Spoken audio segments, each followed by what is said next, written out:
मैं आपसे अगर कहूँ कि आप इंडिया से म्यांमार यानी बर्मा आप विदाउट वीज़ा और पासपोर्ट के जा सकते हो, क्या करोगे भरोसा? तो मेरा जो ये बैग है ना वो अभी म्यांमार में है, ठीक है, और मैं अभी इंडिया में हूँ अपने देश। तो अब चलते हैं म्यांमार की तरफ। जा, ये पार्ट हो गया म्यांमार का, ये लाइन देखो अब, ये वाली, जा, इंडिया म्यांमार, इंडिया म्यांमार। इस गांव का नाम है लोंगवा और इस गांव का आधा हिस्सा इंडिया में आता है और आधा हिस्सा म्यांमार में। ये गाड़ी म्यांमार की है और ये इंसान भी, ये इंडिया से खरीदारी करके म्यांमार की तरफ जा रहा है।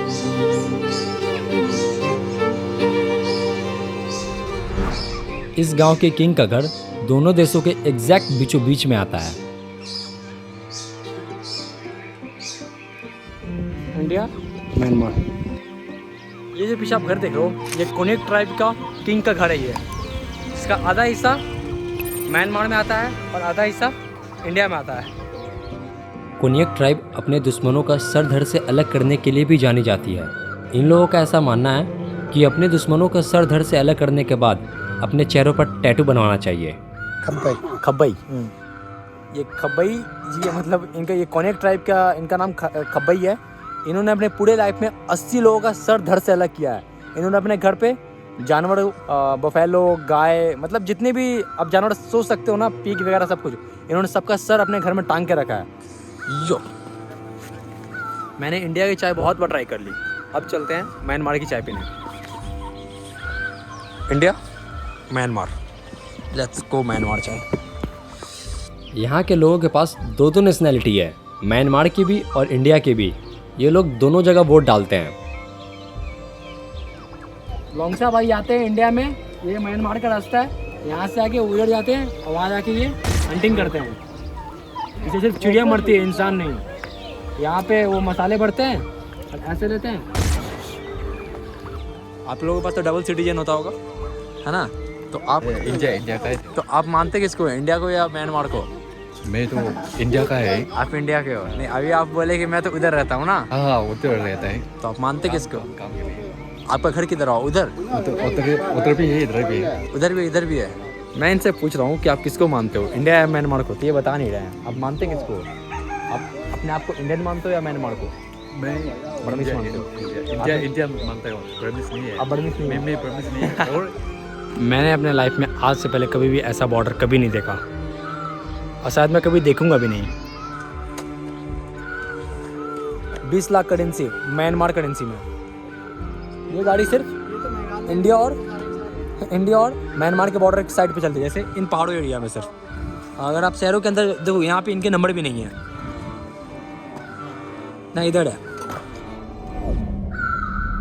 इसी गांव से ठीक 360 किलोमीटर की दूरी पर एक कहानी और है जो कई सालों से मिट्टी में दफन है।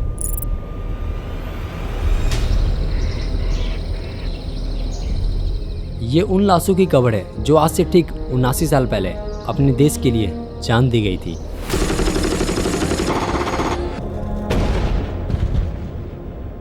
The first cannon shot of the Second World War is fired on Danzig.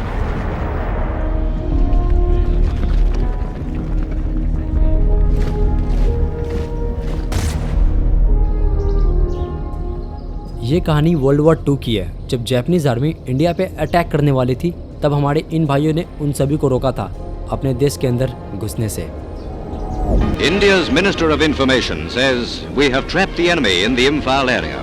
He must either withdraw or be annihilated. ये देखो, मेरे ख्याल से ना ये जो DLI डिपार्टमेंट्स, पता नहीं क्या है, मतलब जो भी हो, उन सभी को मतलब ये चढ़ाया गया है। तो जो DLI के डिपार्टमेंट है ना, उन सभी को ये वाला चढ़ाया गया, ये वाला। ये शायद बिल्कुल ताज़ा है भाई, अभी गई जस्ट। ये देखो सब में, ये सभी क्रिश्चियन भाइयों के, सभी की सभी। ये भी क्रिश्चियन भाइयों की, वो भी क्रिश्चियन भाइयों की, उसके नीचे भी क्रिश्चियन भाइयों की, ये भी क्रिश्चियन भाइयों की, ये भी क्रिश्चियन भाइयों की, सब की सब। ये सभी, ये भी सब क्रिश्चियन भाइयों की। यहाँ पे मतलब 3 कैटेगरी बांटा गया है, हिंदू, मुस्लिम एंड क्रिश्चियन। पर यहाँ पर ज़्यादातर कब्र क्रिश्चियन के हैं क्योंकि नागालैंड की 80% पॉपुलेशन सिर्फ क्रिश्चियन है। और एक्चुअली ऐसा यहाँ पे इसलिए किया गया ना कि मतलब हिंदू में क्या होता है ना, हमारी बॉडी जला दी जाती है, पर क्रिश्चियन और मुस्लिम ऐसा नहीं होता है, इसलिए यहाँ पे कैटेगरी शायद बांट दिया गया है। अभी बस मैं ऐसे ही उधर से घूमते हुए इधर आया ना, तो मैंने एक चीज़ ये देखा, ये देखो, ओम भगवते नमः, this Hindu soldiers of the Indian army is honoured hair.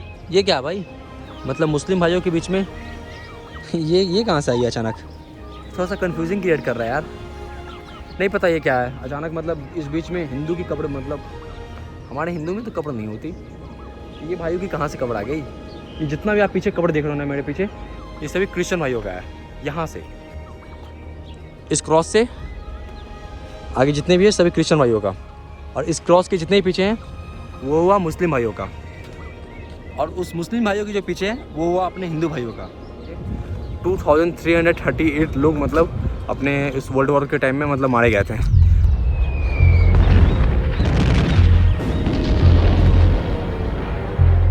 मतलब इतने लोग मारे गए थे भाई सेकेंड वर्ल्ड वॉर में अपने देश से।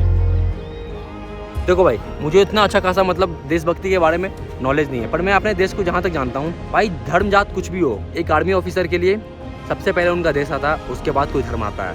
वो लाइन सुनी थी ना शेरशाह मूवी में, एक फौजी के रुतबे से बड़ा कोई और रुतबा नहीं होता। वर्दी की शान से बड़ी कोई शान नहीं होती, और अपने देश से बड़ा कोई धर्म नहीं होता।